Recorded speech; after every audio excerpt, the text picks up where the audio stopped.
Lord. This is called the Uncle Frank. Folks, welcome to Werewolf Radar, the world's premier paranormal preparedness podcast. My name's Jordan Dahl. I am Roger Norquist.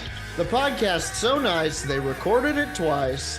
Today's episode is brought to you by Monstroco brand Senior Mints. A big gray mint that's been around since the war and knows how to, by God, get things done. Senior Mints. No relation to Junior Mints. From Monstroco. What the fuck? So it's like a... It's like a big, powerful mint. All right. Does it smell like old? It smells so old. It smells like take mint and blue cheese and put them together. It's like a powerful, pungent mint and a little bit of that grandpa sauce, Old Spice. Ah, yes. My grandpa. Did your grandpa also love Old Spice? Yeah, it's got old right in the name. I think grandpas see it and they're like, "Well, I guess this is the spice for me. This is what they use to spice me up." Turn on your thingy bobber when you can as well. But that is fucking hilarious. Oh yeah, look at that. Let me ask you something, Roger. Did you have an imaginary friend when you were young? Not that I can truly remember. I was an imaginative kid. Like I like to write like little short stories about the characters and the RPGs I was playing. I see. But never like an imaginary friend that I played with or talked with, is from what I can remember. That's interesting. I used to draw pictures of Mega Man and Mega Man characters that I would make up. It's Video games are our muse. Yeah, fan fiction. I had an imaginary friend, but it was like a forced situation. I was like, I've heard some kids have an imaginary friend. Let's try to imagine a friend. Okay. And he was some amalgam of 90s bullshit that I'd seen before. But he was never real. He never existed. The closest I came was my stuffed animal, Cooney, who was a raccoon who came with me everywhere. And the idea was that Cooney was alive, but it was more just in the way that kids bring their toys around with them. Yeah. I would lay him on my head when I was going to sleep and he would read with me. I still do that. Yeah. I got a panda stuffed animal. Me and Kylie fight over it. It goes under our chin. The panda comes everywhere with us. No, I need the panda. I have court today. He has to come with me. I kind of went down this weird rabbit hole on the internet thinking about this thing, and I found some spooky stories of adults recording moments from their own childhoods where they had imaginary friends that ended up not being so imaginary. We also have some scary stories where adults talk about their children talking about imaginary friends. So folks, I want to welcome you to my segment, which I'm calling This is Johnny. Awful. I mean, good title. Yeah. Awful the amount of goosebumps you just gave me. Yeah. So this is from an episode or an episode. This is from an article on Ranker. And these are some stories of the like. This is the one that creeped me out the most. This is called Bra and Underpants Girl. This is from Johnny Psychotic. It says, when I was this sounds insane, first of all. Sorry. When I was between 3 and 6, I had imaginary friends. 2 who were the usual little kid stuff. They were invisible and friendly, and I only heard them in my head. My 3rd friend was not invisible. I could see her. I called her bra and underpants girl because that's all she had on. I can still see her in my mind, clear as day. She looked almost black and white, like black lacy underwear contrasted with pale skin and what I always thought was dirt around her frazzled blonde hair. Remember Cynthia from Rugrats? Ooh, I do. Very. Oh, Cynthia energy. Yeah. I can't even wrap my head around how I would even be able to come up with a friend like that at 3. That makes sense.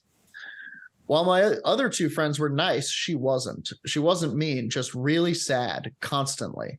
If asked where she lived, she'd say, "Those woods," points to the forest behind my house. I'd tell her she could stay in my house, but she'd just say, "I can't." It wasn't a big deal when I stopped seeing her either. Do you think it was something more? That's terrifying. To me, that sounds like the ghost of someone who was killed in those woods and is like buried there. Mm-hmm. And it has very much I was gonna say Lady in the Water, but then I was thinking of that M. Night Shyamalan movie. That's not the plot of that movie. No. Winter Bones, I think. Winter's Bone, yeah. Yeah, like very much like the ghost is locked in that area because that's where they die. It's terrifying for everyone involved and sad for the ghost. Crazy.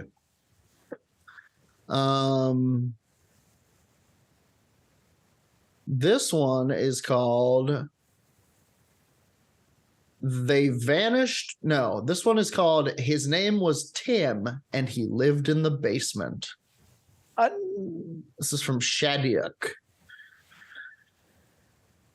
Oh, Shadow, I see.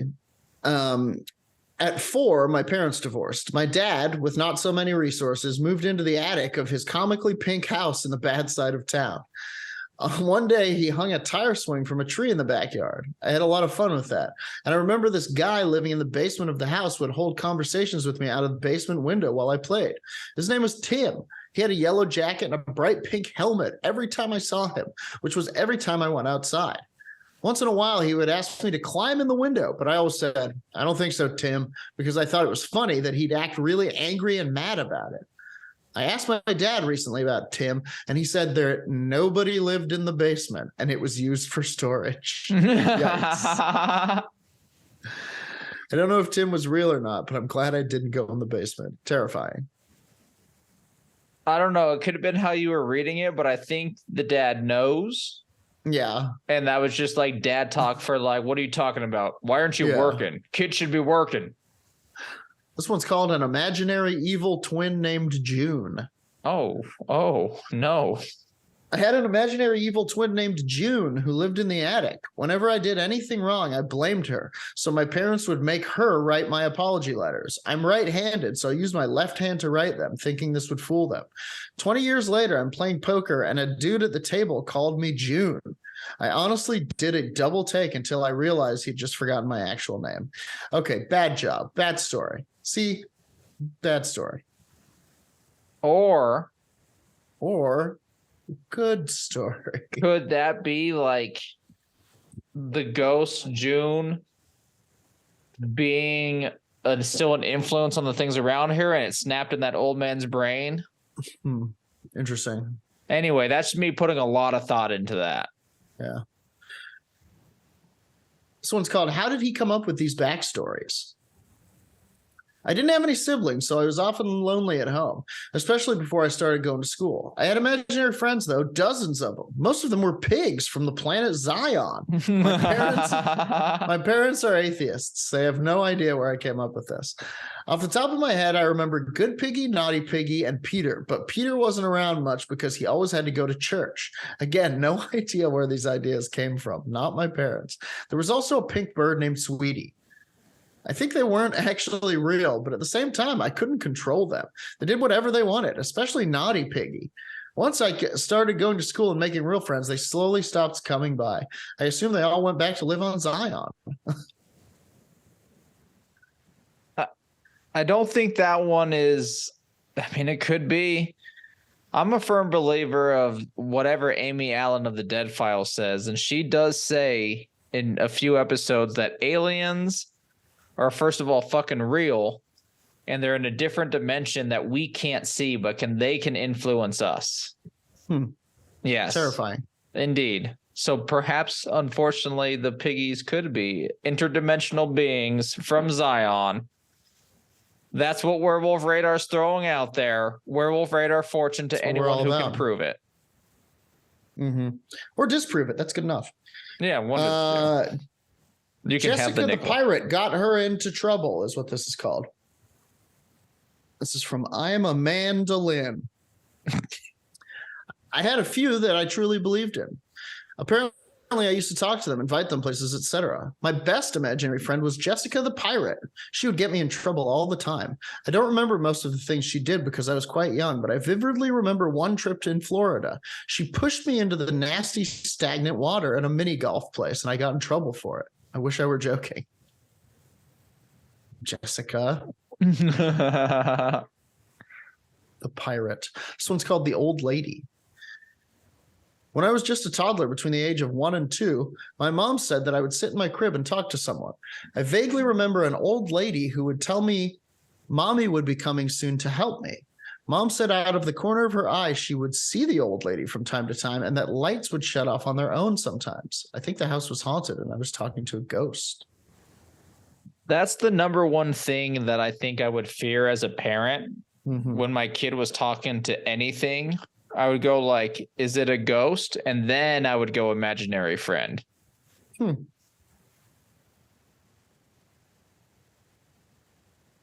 Maybe that's just me. Let us know in the comments of our Twitter.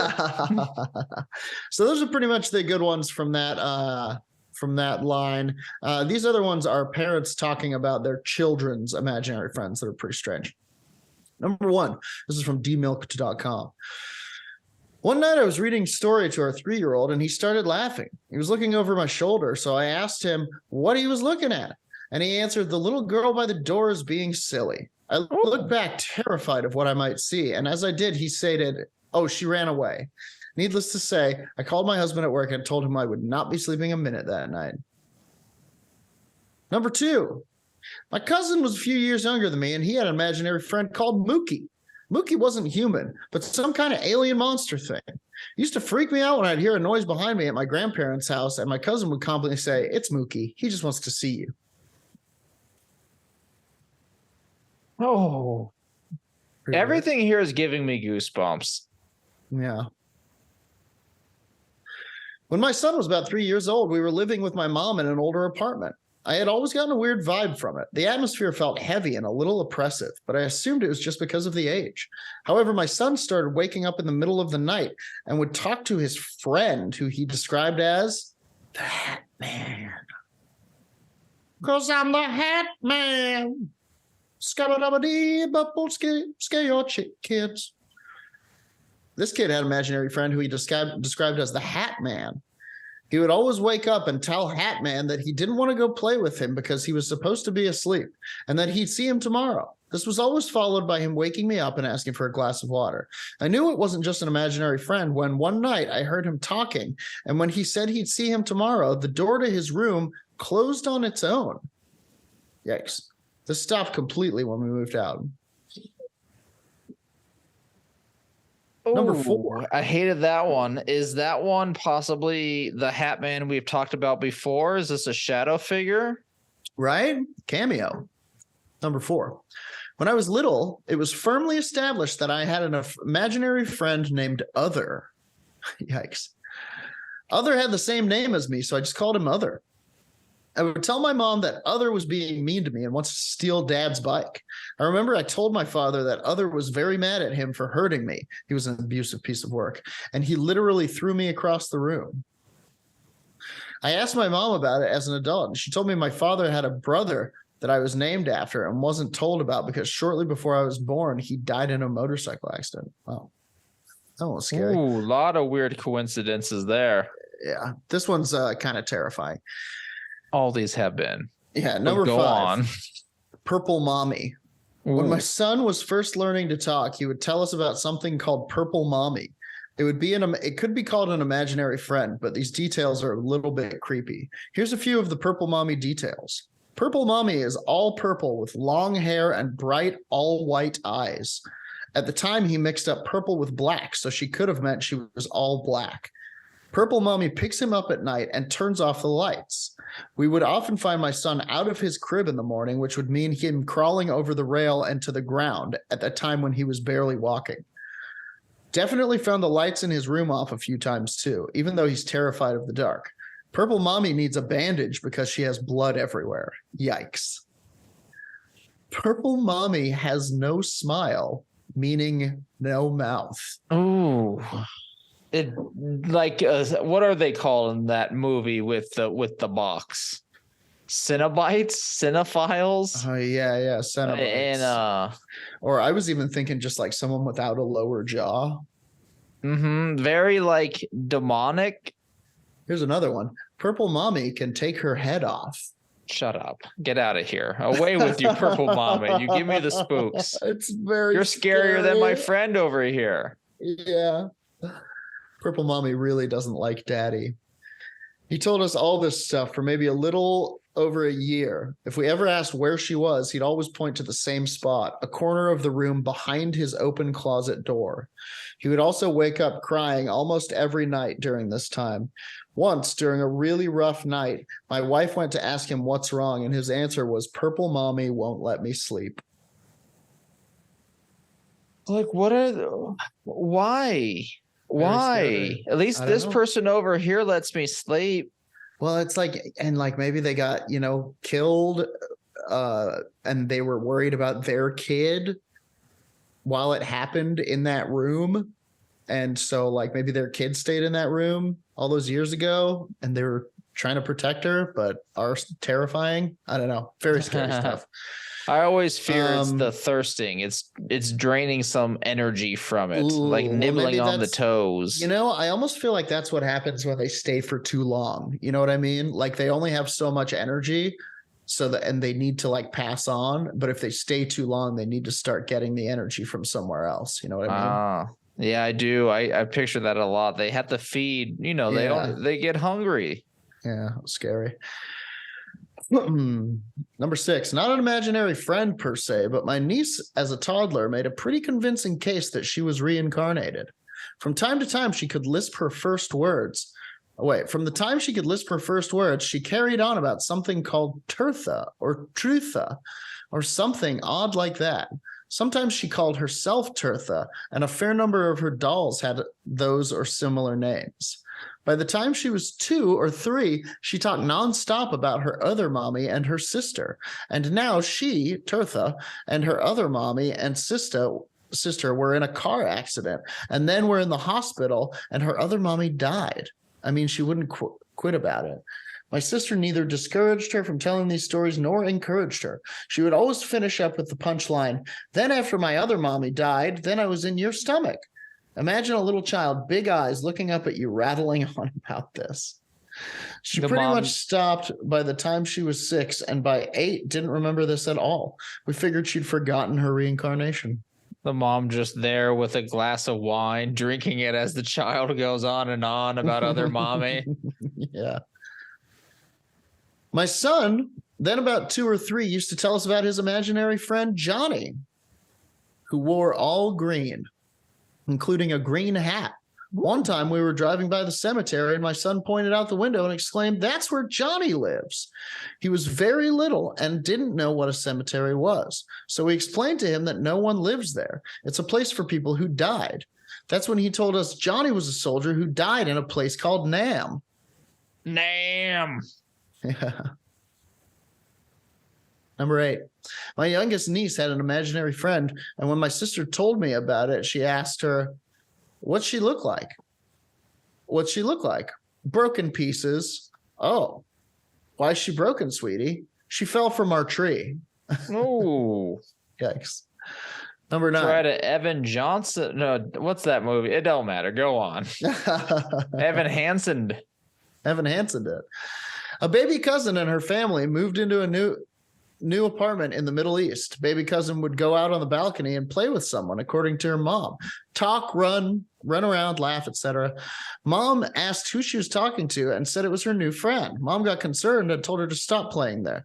Later, the dad started to feel like a child would come sit in his lap when he sat on the couch. Felt the warmth/weight of a child there, but there was nothing there.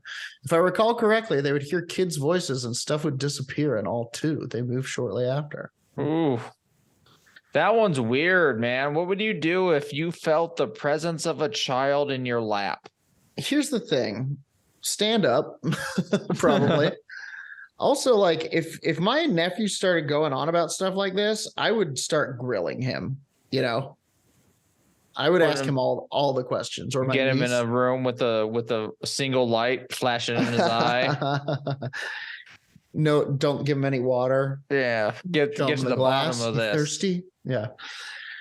I've mentioned this before, but my sister Ashley used to get visited at night by a dead girl with long hair and spider hands. Spider hands. This predated The Ring. Yes, I'm old AF. She moved out the second she turned 18, never looked back. 20 odd years later, our half-brother Trevor moved into her old room. Wasn't long after, Trev started sleeping on the sofa with the lights on and told us about his new friend that he didn't like. She was a dead girl who had long dark hair, an old nightgown, and spider hands. I think you need to move. Yikes.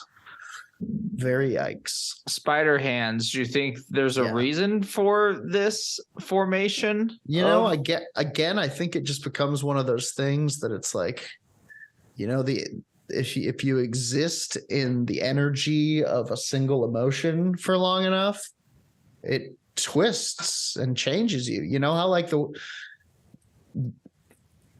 the world can change with your emotions. Think about like the worst hangover you've ever had and looking out across this, you know, the street in the morning and being like, what a dark, cold place this is, as opposed to like getting a good night's sleep, eating a good breakfast and going off to the fucking movies to see your favorite movie at 7 a.m. or whatever. You're like, what a wonderful world this is. Mm-hmm. And when you're a being of pure emotion and pure consciousness, I imagine if you get into this place where you're a fucking creep who watches people sleep for whatever reason, you start to become thin and pale and creepy. Or maybe it's just, you know, you hear these stories about, I remember there's a great, we talk about it a lot. There's a great podcast called Spooked, and there's one called The Lady that really scared me. And the lady was very scary to the family that she was haunting until they sort of started to become kind of friends with her. And then she would present as a sad, but albeit pretty benign spirit. So it makes you wonder, you know, maybe it is just a representation of their emotions. If they're angry with you, they'll look terrifying and want to scare you or whatever. All right. Well, I like it. I'm on your side. I like that belief. Let's do it. When my daughter was a toddler, she randomly started talking about a man named Don. She was always describing him the same way and didn't seem scared at all, despite bringing him up every day. She didn't go to daycare, and we didn't know anyone named Don. One day, she got completely freaked out, wouldn't walk around the house alone in case she ran into Don, wouldn't sleep in her own room, and would talk about how she hated him because he said mean words to her all the time. About a year into Mean Don, we bought a new house. Once we moved, she never spoke of him again. What a dick. Yeah, that's weird. I guess paranormal preparedness. Don't be a dick when you're a ghost. Yeah, when you become a ghost, you know, go see a ghost therapist if you're angry. Don't take it out on a scared little girl. And if you can, change your form like that other ghost. You know, maybe what you're doing is a little bit too scary for him. Switch it up. Move on. Move on if you can. Sorry, don't remain a ghost. This one's very short. A kid said he didn't want to go to church because, quote, my invisible friend says he can't follow me in there. Hilarious. Very spooky. Number 13. My sister and I had the same exact imaginary friend when she was 6 and I was 5. Her name was Narnie. It would freak out our older brother and parents that we would talk to her and both knew exactly where she would be. They would wonder how we would both interact with her at the same time and that our descriptions of her matched. We would even talk about how she would get angry or jealous. Our parents thought for sure that it was the spirit of a child that had passed. Ooh, this one's kind of long. Most of my extended family lives around the same area, so we have lots of gatherings. For the backstory, one of my uncles, let's call him Steve, lost a childhood friend when he was about 7. Steve and his friend, let's call him Jack, were having a play date one afternoon and got a bit dirty in some mud. So Steve's mother gave Jack a pair of Steve's shoes to borrow. When Jack's father came to pick him up after the play date, they forgot to put back on Jack's shoes, and Jack accidentally got into the car with the borrowed shoes still on. Tragically, the father and Jack got into a terrible car crash on the way home, which killed 7-year-old Jack. The family had him buried in the shoes he had borrowed from Steve. I'm not sure why.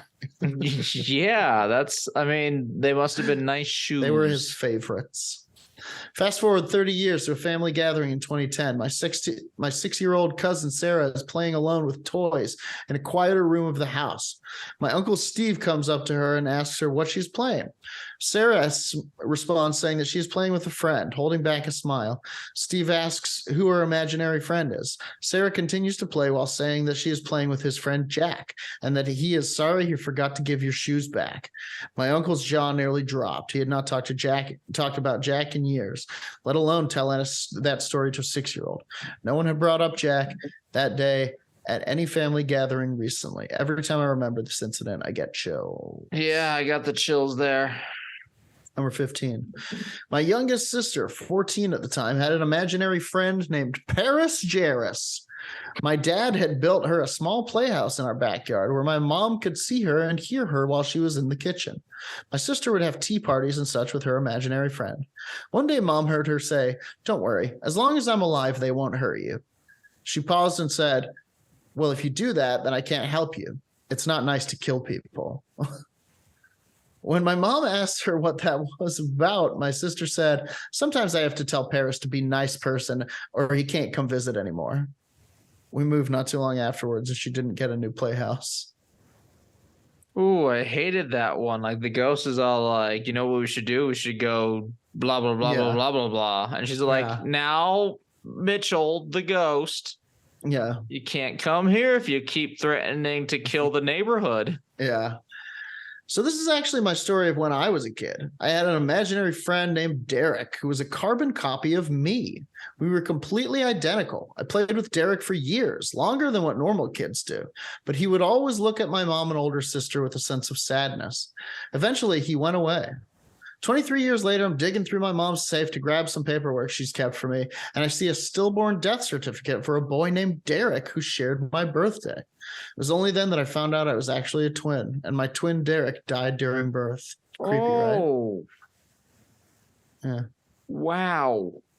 Pretty spooky. There's 3 more.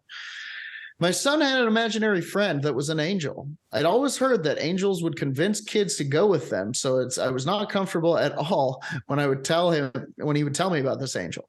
Come to find out, a child had apparently drowned in the tiny pond in the far corner of the yard. Yikes.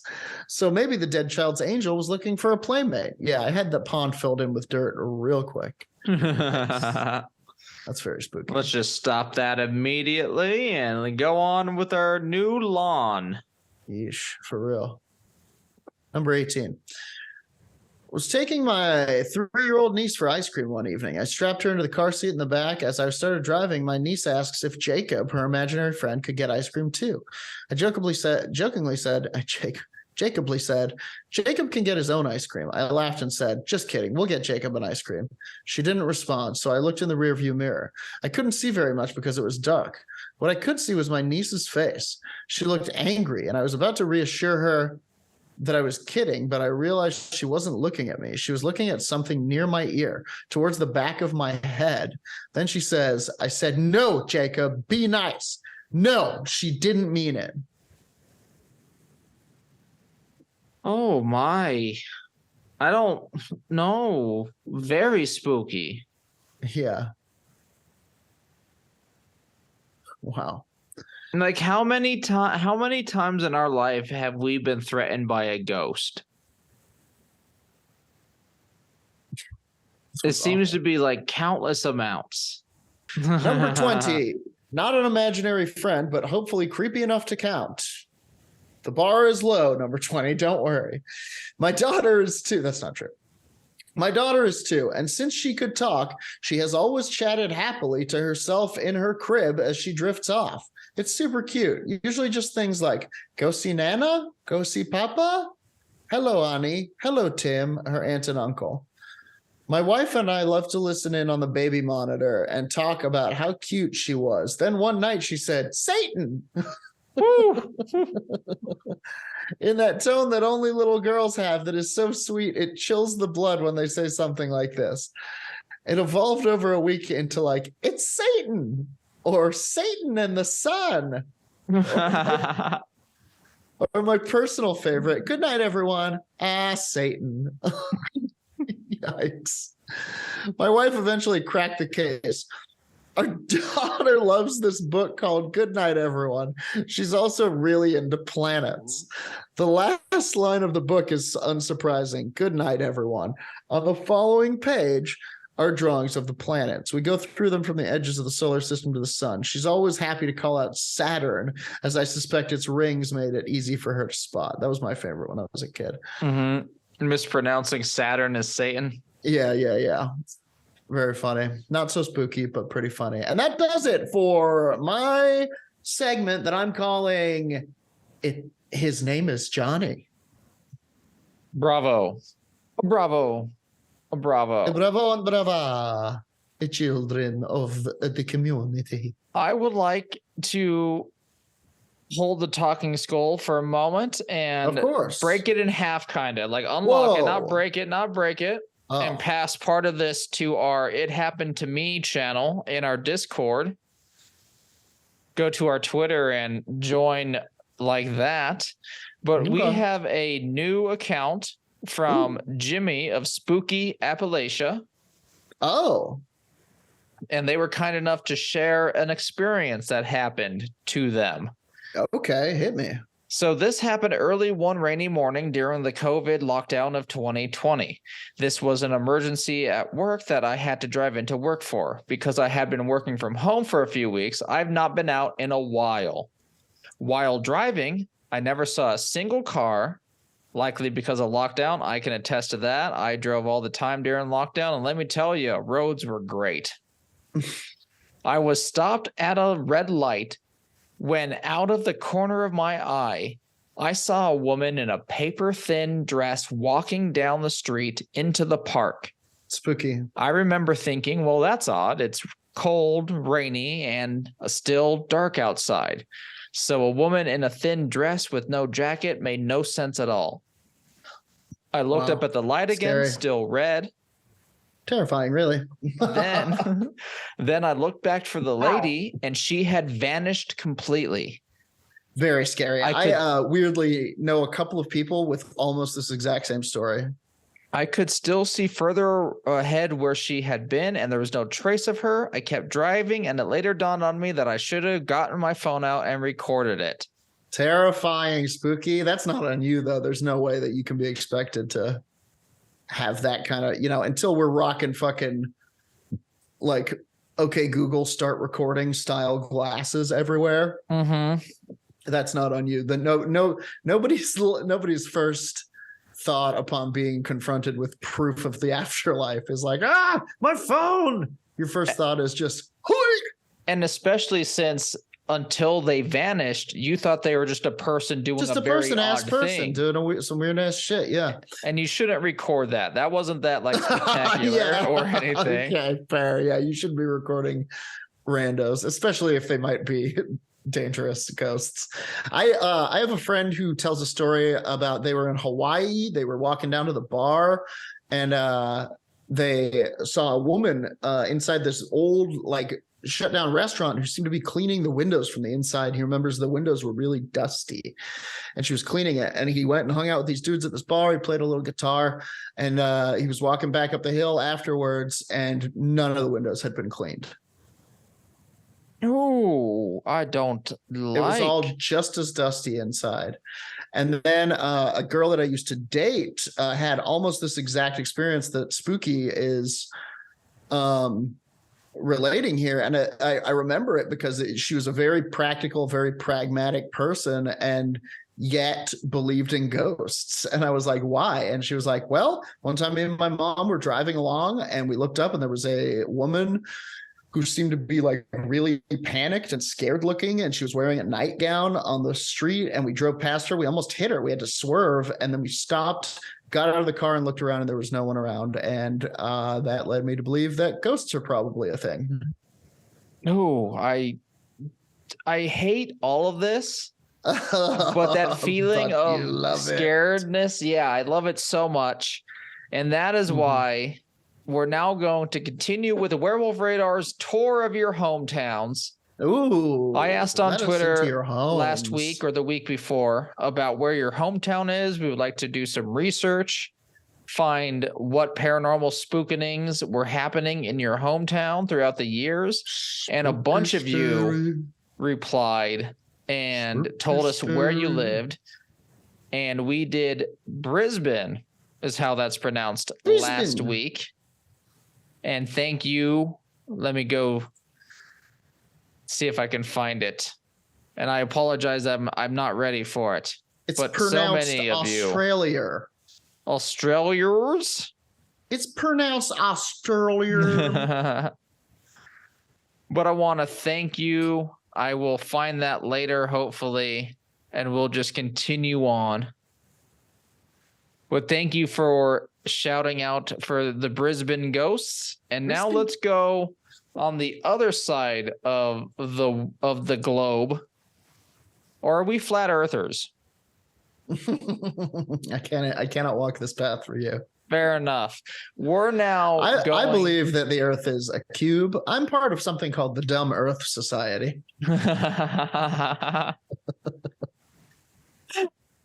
It's a cube. I mean, you can still fly around it. Gravity's real all the way. You know what? That might be our next merch. Dumb Earth Society t-shirts with a cube globe on it. All right. I can make that happen. Write that down in the chat, Cheesebot. Someone circumnavigating the cube.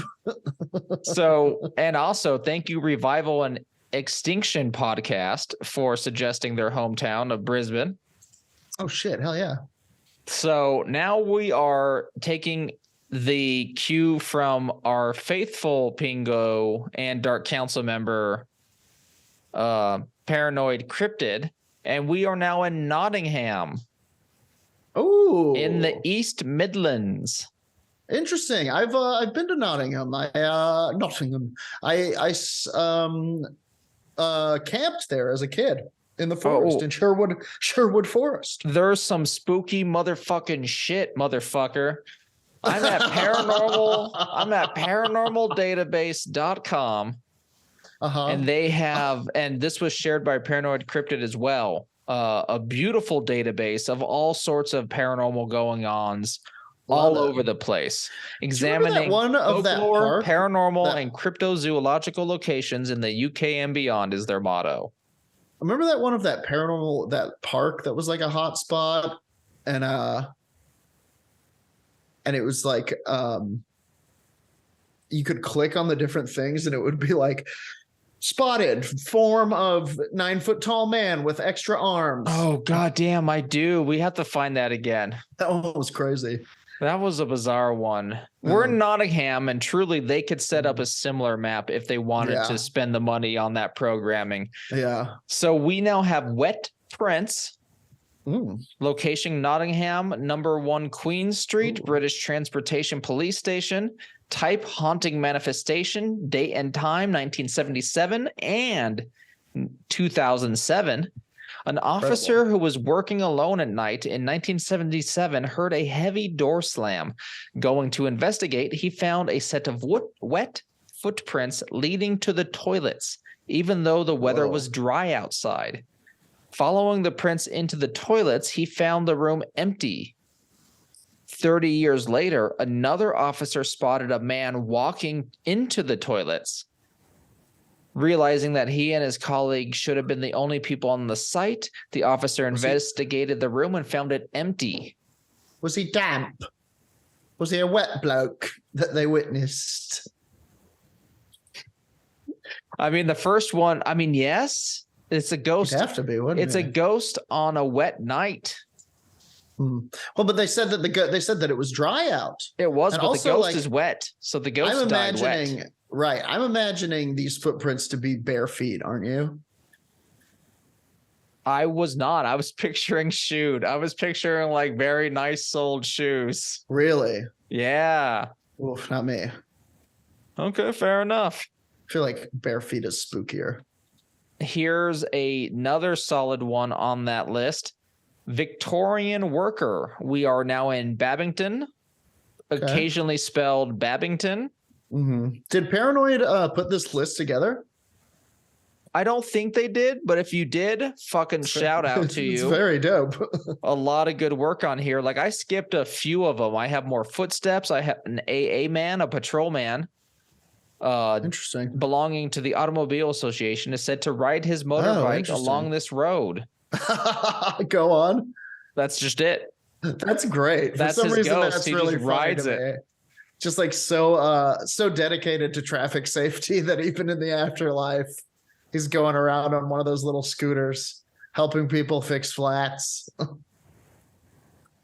We now have It's kind of sweet, actually. See that some hauntings make you think like, oh man, the bra and underwear lady is doomed to walk the fucking woods behind that kid's house forever. And then you're like, oh man, the safety patrolman is doing his best out there. He loves this.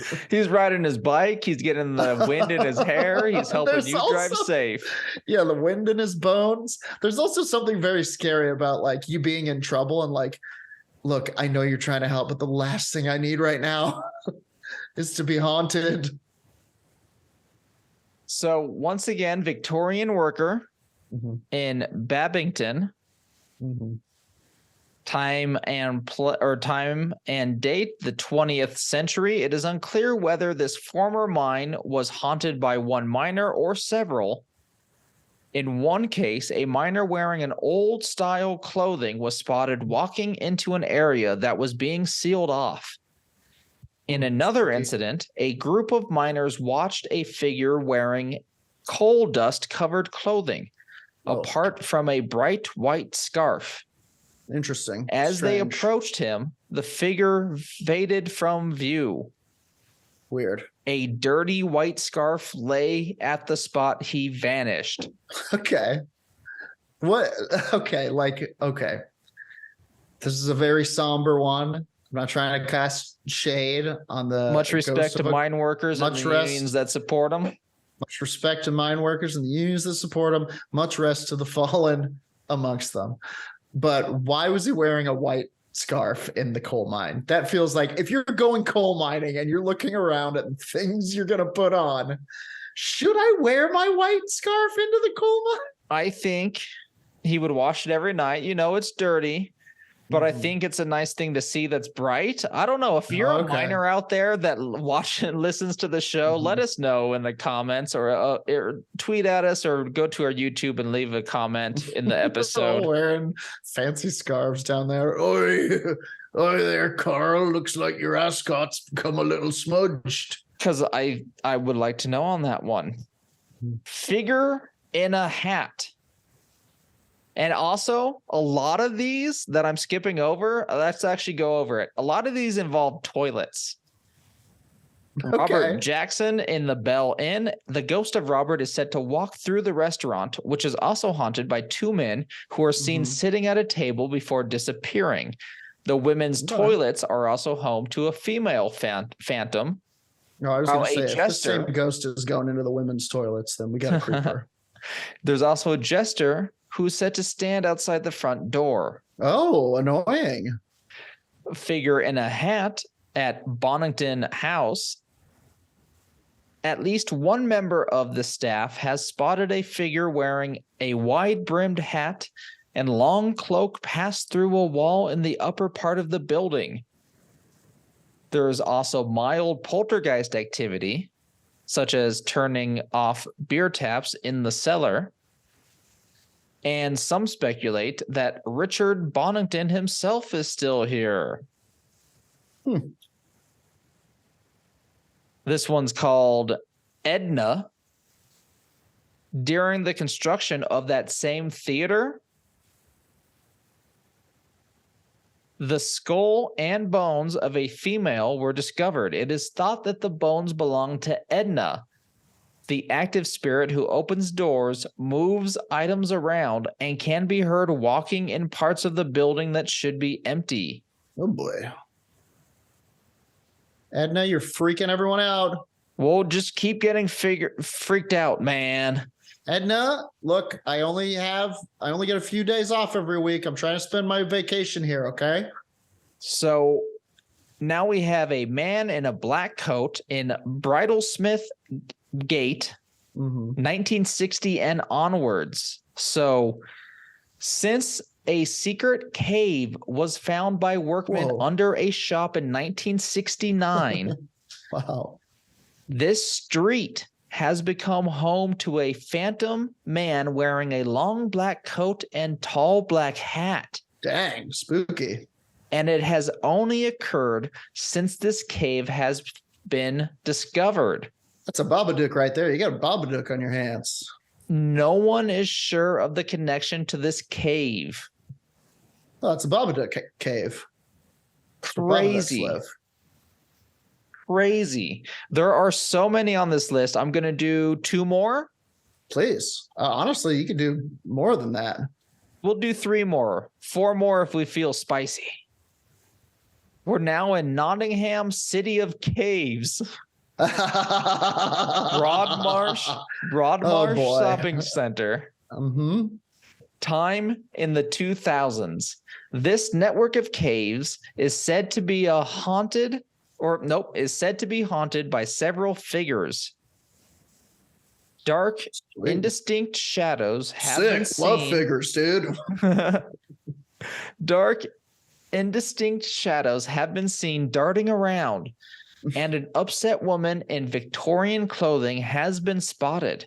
Wow. It has also been reported that a few people have heard explosions overhead. These caves were used as bomb shelters during the Second World War. Interesting. There you go. That's interesting to think that there could be a ghost, if you will, an apparition, some sort of psychic resonance of a bomb attack. Although it would stand to reason, all those people down there terrified, thinking about the same thing. Some definitely dying. The Blitz was a brutal assault on the British. Yeah, it was fucked up.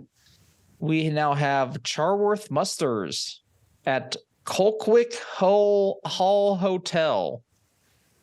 One of 2 ghosts said to be visible. One of 2 ghosts said to visibly manifest in this area. Mrs. Chaworth Musters reputedly hides behind trees on the land, concealing herself from the mob that stormed the hall in 1832. The second phantom is named as Mary Ann Chaworth, and she quietly haunts the corridors. Less quietly, the sounds of footsteps, children's laughter, and voices and voices have all been heard from the servants' quarters. One witness awoke to sounds of shouting and feeling being poked by an unseen presence. Don't like that. Oh, you do a little. I like it a little bit. All right. Let's end with the average man. Oh no, average man is here. Hello, guys. How are you doing? It's me. I can wait until you're finished talking. Phantom House and neighboring building, Lenton. 1982 is the year of this occurrence. A female employee of Phantom House spotted a figure standing in a doorway that suddenly vanished. The building has a history of hauntings going back to the 1960s, when an average-looking man was seen by the staff. Okay. I was expecting a hot ghost. He had brown hair parted on the side, Who cares? Wore glasses of nothing particular. Basic ass fucking ghost. This figure standard ass fucking Kmart ass. This figure would also quickly vanish. There was also a brief poltergeist outbreak in the kitchen. That's an hilarious way to call a poltergeist attack. Oh, it's just an outbreak. It'll stop. Everyone stop moving. If the poltergeist cannot see you, he cannot attack. You're thinking of Tyrannosauruses. Tea urns would transport themselves from one side of the room to the other. Words. The poltergeist outbreak, which they shortened to Polt outbreak. the Polt outbreak also affected the neighboring building. It spread over, kind of like the cave incident, where the owner stored fruit machines. Okay, fruit machines? You mean trees? What are you talking about here? Yeah, if you can help us out with that, Cryptid, what is a fruit machine? Is that something we don't understand here in the States? Maybe for like pressing, like making juices and things? No, that could be. That makes a lot of sense. Fruiting. He came in one morning to find all the machines moved. Oh, shit. A feat only achievable by several strong men. Shit. We got several strong men ghosts. And you know what? Let's end on something traditional. But I'll let you decide, Jordan. Do you want a lady in white or a lady in gray? Oh, boy. Lady in gray. Why not? All right. Lady in gray, ending my segment. Werewolf Radar tours your hometown. Yeah. Nottingham Flying Horse Hotel, now Flying Horse Walk, a shopping arcade. While staying at the hotel, one male guest refused to re-enter his room after encountering a gray lady passing down a corridor. Wow. The beer cellar was also said to be haunted, with lone staff reporting feeling a tapping on their shoulder. And that's Nottingham. There's so many. Go to paranormaldatabase.com. Very spooky. Check that out, because that is where I pulled all of this from. They're doing fantastic work there. Werewolf Radar approved.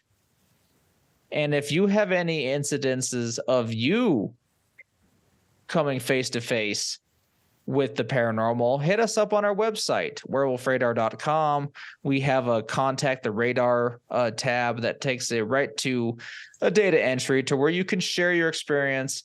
And we'll share it on the air, keep everything anonymous, and have fun laughing at everything that scares us, because that's the best way to deal with some of this. That's it's all too how we frightening. get through. Some of those were bad. Those were spooky. Yep. All right. I passed the skull back to you. I put it together. I took it back from Spooky Appalachia. I forgot. Thank you, Jimmy. And I give it to you to wrap us up. I take the skull, I reconnect it to all its various skull parts, and I thank you, dear listener, for coming and hanging with us. You know where to find us. Tell your friends about the pod, please. 4 stars on iTunes. We'd love it if you came and hung with us on Twitch. We're playing Sons of the Forest when we're not playing D&D, and it is a fucking terrifying. So it's already scary, and Cheesebot tells us it's going to get way worse. Yeah, and what's scaring us are just little guys running on all fours. We're all keyed up for it. So honestly, at this point, anything that happens, I'm like, bad. But if you really enjoyed what we did here and you're new to the pod, go check us out on Patreon, patreon.com/werewolf radar. You can find out, you can support us with a couple of bucks. You can get some extra content every week. And except for this week because Nate's not around. Whatever. It's usually a really great time. You can come join us in the Discord, even if you're not a Dark Council member. And what else, Raj? What am I forgetting? Just that we love them and cherish them? 5-star review, but I think you said that. If not, give us a 5-star review. It really helps others find us. It makes it seem like we're really loved, which we know we are because you tell us all the time. You go, guys, we love you. And sometimes, you get into our houses and you're there when we wake up and you're telling us. And we appreciate it. We do appreciate that. So come break into our bunkers. Tell us you love us. Until next week, that does it for another episode of Werewolf Radar. Thank you so much for coming and kicking it in the Zoom room. Cheesebot, all those other Dark Council members who couldn't be here. Good luck on your field assignments. Tech problems, but it happens. Anyway, Mexican president lied about an elf to distract about political dissent amongst the citizens. That was the news. Or told the truth about an elf to distract from political dissent. Anyway, political dissent in Mexico. Elves were brought into it. That was the news. The elves. You know, Mexico once had an alliance with elves. I'm here to honor that alliance. Oh, yeah. Jason, if you know about Mayan elves, enlighten us on our Twitter. Yeah, are we talking Duende here? Are we in Duende era? Hit us up, let us know. But that does it for the pod. Until next time, thank you once again. On the count of 3, our sign-off line. 1, 2, 3. Punch the sky! Spaceman Joe. Did a good news one too. We really dissected it. What was a good news one? It's a